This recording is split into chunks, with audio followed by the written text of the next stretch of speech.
నమస్తే రమగారు. నమస్తే జయ. రమగారు, ఏదైనా కొత్త సిరీస్ ని స్టార్ట్ చేద్దామా? ఒక చిన్న నావెల్ చెప్తాం. ఓకే. పూర్వం మధురా నగరం.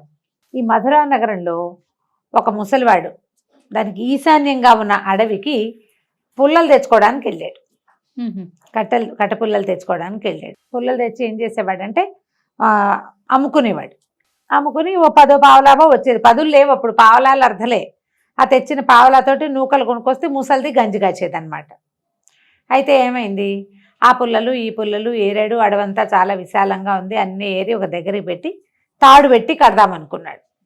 తాడు లేదు. ఇదేమిటి, నేను తాడు తేలేదా అని ఆలోచించాడు. పొద్దున జరిగింది గుర్తొచ్చింది. పొద్దున్న తన దగ్గర ఉన్న తాడుని ఇచ్చింది భార్య. ఇచ్చి ఎట్లా కొట్లా తాడుతో పట్టుకురా, ఇవాళకి ఒక నూకల గింజ ఒక్క గింజ లేదు, నువ్వు పట్టుకొస్తేనే మన ఇద్దరికి తిండని చెప్పింది. అయితే ఈ తాడు మెత్తగుందని దాన్ని ఇట్లా గుంజాడు. తెగిపోతే ఏమన్నాడు, చక్రధరుడి దగ్గరికి వెళ్ళి తాడు తీసుకుంటాను, వాడు ఇవాళ రేపు ఒంటో బాగుండలేదు, అడవికి వెళ్ళటం లేదు, వాడి దగ్గర తీసుకుంటానంటే ఆవిడ ఏమంది, ప్రతిసారి ఇట్లాగే చేస్తున్నావు, ఎప్పటి నుంచో ఇది పాతబడిపోయింది, ఓ కొత్త తాడు కొనుక్కురమ్మంటున్నాను సంతరించి, నువ్వు కొనుక్కురావడం లేదు అని తిట్టింది. తిడితే కాదు ఇవాళ చక్రధరుడి దగ్గర తీసుకెళ్తానంటే, నువ్వు తీసుకెళ్ళు, కానీ నువ్వు సంతలో అవి అమ్మేసి వచ్చేటప్పుడు తాడు కొనుక్కురా అని ఖచ్చితంగా చెప్పింది. ఈ డిస్కషన్ అంతా జరిగింది, కానీ ఈయన చక్రధరుడి దగ్గర నుంచి తాడు మాత్రం తేలా. ఇప్పుడు ఏం చేయాలి, ఈ పుల్లలు ఇన్ని పుల్లలు చేర్చాడు, పెద్ద మోపు. ఈ మోపుని కట్టగడితే గాని నెత్తికెక్కవు, ఎక్కితే గాని సంతలో అమ్ముడవ్వవు, అదైతే గాని గింజలు రావు, అదైతే గాని గంజి రాదు. ఏ కర్ర పుల్లలు లేకుండా వెళ్తే చంపేస్తుంది పెళ్ళాం. పొద్దునే ఒకటి మెట్టింది నెత్తి మీద. ఇప్పుడు ఏం చేయాలి ఆలోచించాడు. ఏదైనా తాడు, ఇంత అడవి కదా, ఓ తీగో ఒకటి ఏదైనా దొరకపోతుందా అని చెప్పేసి ఏం చేశాడు, అటా వెతుకుతుంటూ ఏదో ఇంత బారుగా ఒకటి కనపడింది. మామూలుగా అడవి తీగలు అవి ఉంటాయి కదా, ఒక్క రవ్వ కను చీకటి పడుతోంది, బాగా చీకటి అయిపోలేదు, కొంచెం అడవిలో 4:30-5 గంటలకి చీకటి పడ్డట్టు ఉంటుంది. ఒక బారాటిది కనపడింది, ఒక బాగా 3 మూరల దాకా ఉంది, 2.5-3 మూరలు సరిపోతుంది. అది పోయి దాని దగ్గరికి వెళ్ళి చూశాడు. చూస్తే అది తీరా తాడు కాదు, ఒక చచ్చిన పాము చచ్చిపోయింది. అయ్యో, ఏం చేయను, ఆ పాముతో ఇట్లా కడతావు. అయినా సరే ఏమనిపించింది, ఇంక ఏది దొరకల, పుల్లలు తీసుకెళ్ళిపోతే పెళ్ళాన్ని చంపేస్తుంది, ఆ తాడుతో చచ్చిపోయింది కదా, ఆ పాముతోటే కట్టేద్దామని ఆ పాముని ఇట్లా చేత్తపుచ్చుకున్నాడు. చచ్చిన పాముని ఇట్లా పట్టుకోగానే ఒక్క క్షణంలో ఈ చచ్చిపోయిన పాము మాయమైపోయి నీలం రంగులో ధగ మెరుస్తున్న ఒక మణిలాగా మారిపోయింది ఆ పాము. అది చూసుకున్నాడు, ఇదేమిటి తాడు ఇట్లా అయిపోయి, తాడు అనుకుంటే పాము అనుకుంటే మణి అయింది. దానికేసి చూస్తున్నాడు, ఏం చేయాలో తోచల. సరే ఇదేదో జరిగిందని పెళ్ళానికి చెబుదాము. ఆ తాడు అట్లా మారిపోవటాన్ని జీర్ణించుకోలేకపోయాడు. ఆ పుల్లలు అక్కడ బారేసి 4 పుల్లలు చేత్తో చంకలో పెట్టుకున్నాడు. నెత్తి మీద చిన్న గుడ్డ ఉంటుంది కదా, తల కట్టుకునేది, దాంట్లో 4 పుల్లలు మాత్రం తమ పొయ్యిలోకి పట్టుకుని ఇంటికి నడుచుకుంటూ పోయాడు. పెళ్ళానికి చూపించాడు. ఆవిడ 4 తిట్లు తిట్టింది, కానీ చివరికి ఆ మణిని చూసి ఆశ్చర్యపోయింది. నాగమణి అనమాట ఇది. నాగు అది ఎట్లా ఉందంటే నల్లటిది, ఇంత పొడుగాటిది, నల్లటి నాగు ఇట్లా మణిగా మారిపోయిందంటే నాగమణి అయ్యి ఉంటుంది అని. సరే దీన్ని ఏం చేద్దామని ఆలోచించుకున్నారు. ఆలోచిస్తే ఇతను అన్నాడు, వ్యాపారి దగ్గరికి వెళ్ళి అమ్ముతాము, సెట్టిగారి దగ్గరికి వెళ్ళి అమ్మేద్దామన్నాడు. నీ బొంద, సెట్టిగారి దగ్గరికి వెళ్తే 4 నాణేలు ఇస్తారు, నీకేమొస్తుంది, అట్లా కాదు రాజుకి అప్పచెప్పాలి దీన్ని, ఆయన కొంచెం ఎక్కువ ఇస్తాడని. సరే రాజుగారి దగ్గరికి వెళ్దాం అనుకున్నాడు. ఆ మణిని చేత్తో పుచ్చుకున్నాడు. ఒక చిన్న గుడ్డలో మూట కట్టుకుని రాజుగారింటికి ప్రయాణం అయ్యాడు. మర్నాడు పొద్దున రాజుగారింటికి వెళ్ళాడు. రాజుగారు ఆ మణిని చూసి చాలా సంతోషించి ఇతను మోయగలిగినంత బంగారాన్ని ఇవ్వమని చెప్పాడు. ఆ మణి ఇట్లా పట్టుకునేసరికి ఆయనకు ఒక గగురుపాటు వచ్చింది. లోపల నీలం రంగుది ఇంతుంది. చాలా సంతోషం వచ్చింది. సంతోషంతో ఎంత మోయగలిగితే అంత బంగారం ఇవ్వమన్నారు. ఓ పెద్ద మూట నిండా, రోజు కట్టెల మోపులు మోసే అలవాటు ఉంది కదా, మోయగలిగేంత మూట కట్టుకుని సంతోషంగా ముసలివాడి వెళ్ళిపోయాడు. ఈ మధురా నగరపు రాజుగారికి చాలా కాలంగా సంతానం లేదు. ఎన్నేళ్ళో అయింది వాళ్ళ పెళ్ళి. అయితే ఒకరోజు పొద్దున్నే ఆయన నిద్ర లేచి వచ్చి బాల్కనీలో నుంచుంటే కింద వాకిళ్ళు ఊడుస్తుంది ఒక దాసి. ఊడుస్తూ అట్లా పైకి చూసి గబుక్కుని ఇట్లా మొహానికి చెయ్యడ్డం పెట్టుకుని, ఏంటంటే ఏమనుకుంది, పిల్ల పాప లేదు, గొడ్డుమూతవాడు, ఈయన చూస్తే ఇవాళ రోజంతా పాడవుతుందని. రాజైనా సరే అట్లాగే ఉంటుంది మరి. రాజుకి కలుక్కుమంది. నేను వేసే రొట్టె ముక్కలతో బతికే దాసీదానికి కూడా నేను లోకువైపోయాను. చీచీ, నేను ఇక్కడ ఉండకూడదు, ఏ అడవులకో పోవాలనుకున్నాడు. తన బతుకు మీద తనకే విరక్తి వచ్చింది ఆయనకి. ఎన్ని వైద్యాలు చేసినా సంతానం కలగల ఆయనకి. ఎన్ని యజ్ఞాలు చేశాడో, ఎన్ని రకాల మందులు మింగించారో రాణిగారితో, ఏం కలగల, ఏమీ అవల. సరే, అక్కడి నుంచి వెళ్ళి భార్యకి చెప్పాడు, అమ్మ నేను అడవికి వెళ్ళిపోతున్నాను అనేసరికల్లా ఆవిడ కళ్ళ నీళ్ళు పెట్టుకుంది. నేను కూడా వస్తానంటే, నువ్వు ఎండకన్నారుగానే సుకుమారివి, నువ్వేం వస్తావమ్మా అడవికి, వద్దంటే, అది కాదండి మగవారు మీరే దాసి ఇది తల తిప్పుకుందనే మీకు సిగ్గుగా చిన్నతనంగా ఉంటే, ఆడదాన్ని ఏ ఫంక్షన్కి వెళ్ళినా, మన ఇంటికి ఎవరైనా వచ్చినా, నేనే మన ఇంటికి ఎవరింటికైనా వెళ్ళినా ఇక్కడి నుంచి నాకు ఏ అగ్రతాంబూలము ఇవ్వరు, నాకు బిడ్డ పాప లేరు కాబట్టి గొడ్డుమొద్దానని నన్ను అనకుండా అంటూనే ఉన్నారు. రాణిని కాబట్టి పైకంటలేదు, కానీ అడుగడుగున ఏ వస్తువు తొలిగా నా చేతిలో పెట్టరు, ఏ పిల్లవాడిని నన్ను ఎత్తుకొనివ్వరు. ఎందుకు నేను మాత్రం ఇక్కడ ఉండటం, మొగుడిని కూడా పొట్టన పెట్టుకుంది గొడ్డుమొద్దని అంటారు, నన్ను తీసుకుపోండి నన్ను కూడా. అక్కడి నుంచి భార్య భర్త ఇద్దరు కలిసి అడవికి వెళ్ళిపోయారు.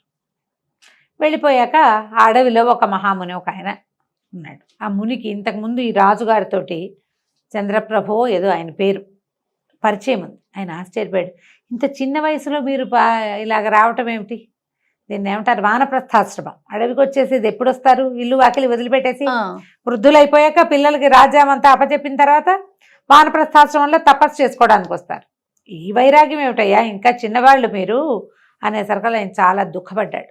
రాజు, ఏం చేయము మునివర్య, మాకు సంతానం కలగలేదు, ప్రజలకి మా మా మా ఇది అంటే మా పరిస్థితి ప్రజలకు నచ్చటం లేదు, వాళ్ళు మా మొహం చూడకుండా అవుతున్నారు, చాలా అవమానకరంగా ఉంటుంది పరిస్థితి, సంతానం లేదు, రాజ్యానికి ఉత్తరాధికారి లేడు, మా పితరులకి నీళ్ళు వదిలే దిక్కు లేదు, తపస్సు అయినా చేసుకుందామని మేము వచ్చేసామంటే ముని అన్నాడు, కాదు కాదు, మీకు సంతానం ఉంది, మీకు ఒక పిల్లవాడు కలుగుతాడు, నా మాట విని వెళ్ళిపోండి, మీకు ఒక పిల్లవాడు లభిస్తాడు అని చెప్పాడు. వీళ్ళిద్దరూ వెనక్కి వచ్చేసారు. ఆ వెనక్కి వచ్చేసిన రాజుగారు ఇప్పుడు ఈ ముసలాయనకి ఇంత బంగారం ఇచ్చాడు. ఆ మణిని పట్టుకెళ్ళి భార్య చేతిలో పెట్టాడు. ఎప్పుడైతే ఈ భార్య చేతిలో మణి పెట్టాడో, అబ్బా ఎంత బాగుంది అన్నది క్షణంలో అది పిల్లాడిగా మారిపోయింది. ఆ మణి ఓహో, చచ్చిన పాము మణిగా మారి మణి పిల్లాడిగా మారిపోయింది. తెల్లగా మిసమిసలాడుతూ ఉన్న ఇంత బిడ్డ. ఇక రాజుగారు ఆశ్చర్యపోయాడు, ఇదేమిటి ఈ విచిత్రం, కుమారుడు లభిస్తాడని ముని చెప్పాడు, ముని వాక్యం వేరు కాదు, వమ్ము కాదు వాక్యం, చూడు పిల్లాడు లభించాడు, వీడే మన రాజ్యానికి ఉత్తరాధికారిని సంతోషంగా పెంచుకున్నారు. ఆ పిల్లాడికి మణివల్లభుడు అని పేరు పెట్టారు. మణివల్లభుడు, మణివల్ల దొరికాడు కాబట్టి ఎంత బాగానో చూసుకునేవాళ్ళు. పిల్లాడు చక్కగా పెరిగాడు. కానీ వీళ్ళకి ఈ అడవిలో పాము మణయింది, మణి పిల్లవాడయ్యాడు కాబట్టి వీడిని బయటికి పంపిస్తే ఏదైనా అవుతుందన్న భయం. ఓహో, వీడు పిల్లాడు కాదు కదా, అతి జాగ్రత్తతోటి ఆ పిల్లాడిని బయటికి ఎప్పుడు పంపించేవాళ్ళు కాదు. పిల్లల్నే ఎవరైనా లోపల తెప్పించి ఆడిచ్చేవాళ్ళు. అట్లా అట్లా అట్లా అట్లా 12 ఏళ్ళు వచ్చినాయి. ఈ లోపల వాడికి వాళ్ళు వచ్చిన పిల్లలు ఫ్రెండ్స్, మేము చదువుకున్నాం, అది చదివాం, ఇది చదివాం అంటే నాకేమీ రాదు అనిపించేది. నేను కూడా చదువుకుంటా అన్నాడు. ఓ మాస్టర్ని పిలిచారు. చదువుకుంటుంటే ఇక్కడ చదివే చదువు కుదరదు అనిపిస్తుంది. కొన్నాళ్ళు పోయాక ఇంకోటెవడో వచ్చి నేను గురుకులం నుంచి వచ్చానన్నాడు. ఏం చేస్తారంటే గురుకులంలో అలా ఉంటుంది, ఇలా ఉంటుంది, ఇలా చెప్పేసరికి వీడికి ఉత్సాహం, పాపం వాడికి వెళ్ళిపోవాలని కోరిక. వాళ్ళ అమ్మని నాన్నని అడిగాడు, వాళ్ళు ససేమిరా అన్నారు. చూసి చూసి చూసి చూసి 12 ఏళ్ళు నిండుతుండగా ఈ అబ్బాయి కొంత ధనాన్ని మూటగట్టుకుని ఒక గుర్రం ఎక్కి అడవిలోకి పారిపోయాడు. వెళ్ళిపోయేసరికల్లా ఇక వెళ్ళిన వాడు అట్లా అట్లా అట్లా అట్లా అట్లా వెళ్ళి ఆ గుర్రంతో ఒక నదీ తీరానికి చేరాడు. అది ఇంచుమించు కోసల రాజ్యం దాకా వెళ్ళిపోయాడు. ఏదో కొంత ఆహారం తీసుకెళ్ళాడు, మధ్యలో ఆగాడు. వాడికి ఎక్స్పెడిషన్ లాగా ఉందన్నమాట ఆ వెళ్ళే దారి, ఉత్సాహంగా ఉంది. ఆ కాలంలో దారులు కాచేవాళ్ళు వాళ్ళు అలాంటి వ్యవహారాలు ఏం పెద్దగా లేవు, సుమారుగా ఉన్నాయి, ఎక్కువ లేవు. వెళ్ళాడు, పిల్లాడిని వెళ్ళిపోనిచ్చారనమాట. ప్రజలు చూసినా కూడా చూసి చూడట్టు ఊరుకున్నారు. ఎవరో రాజుల పిల్లాడు వెళ్తున్నాడు అనుకున్నారు. అక్కడికి వెళ్ళాక ఒక చెరువు తీదలో దీని దగ్గర ఒక కుర్రాడు ఎవరో బట్టలు ఉతుక్కుంటూ కనపడ్డాడు. దగ్గరలో ఏదైనా ఊరుందా అంటే ఇది పెద్ద అడవి, ఇందులో ఊరు లేదు, బోరు లేదు, ఉన్నదంతా మా గురుకులం మాత్రమే ఉంది అన్నాడు.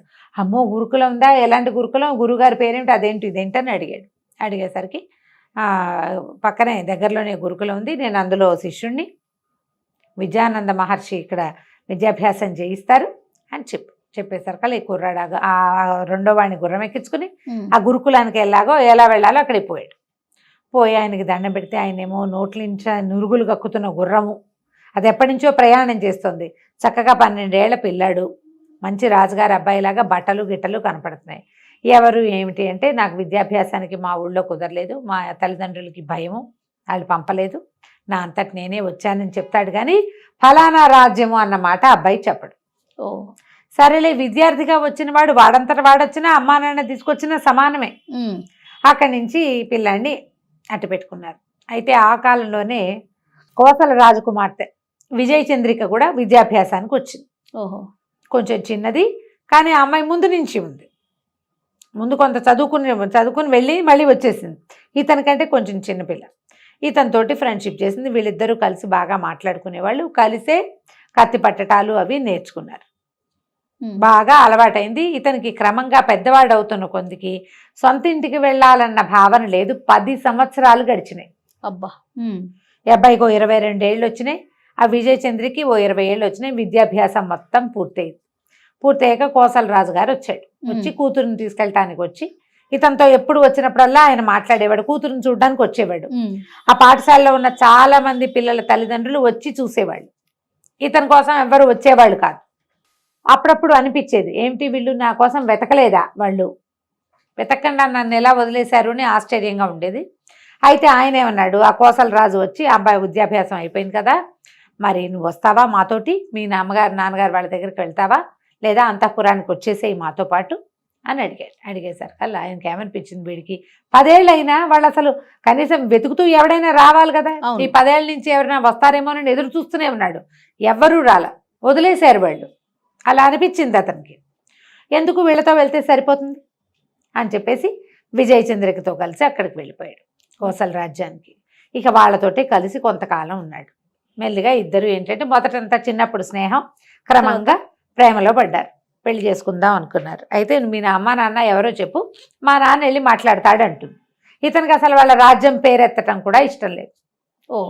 అక్కడ పరిస్థితులు ఏంటో కూడా తెలియదు. ఇప్పుడు చెప్తే వెళ్ళాక అక్కడ ఏమవుతుందో అంటే, అమ్మాయి ఏమంది, మరి వెళ్ళి కనుక్కుండ్రా పరిస్థితులు అంటే, సరే వెళ్తానన్నాక అమ్మాయికి ఏమనిపించింది అంటే, వీడిని వదిలేస్తే చేయి దాటిపోతాడేమో అని అనిపించింది. అందుకని నేను వస్తాను, పద, ఇద్దరం కలిసే వెళ్దాం, మీ రాజ్యంలో పరిస్థితులు ఏమిటో చూసుకుందాం, మీ అమ్మా నాన్న సంగతి ఏమిటో చూసుకుందాం, అక్కడ ఓకే అయిన తర్వాత మా నాన్నకి చెప్పి ఇద్దరం పెళ్లి చేసుకుందామని ఇద్దరు కలిసి బయలుదేరారు.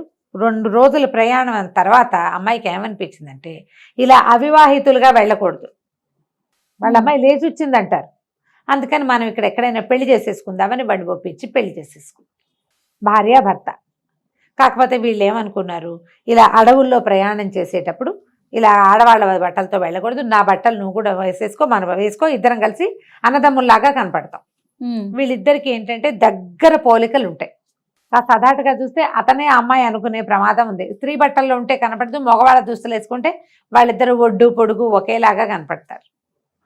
ఈ మగవాళ్ళ బట్టలు వేసుకుంది విజయచంద్రిక.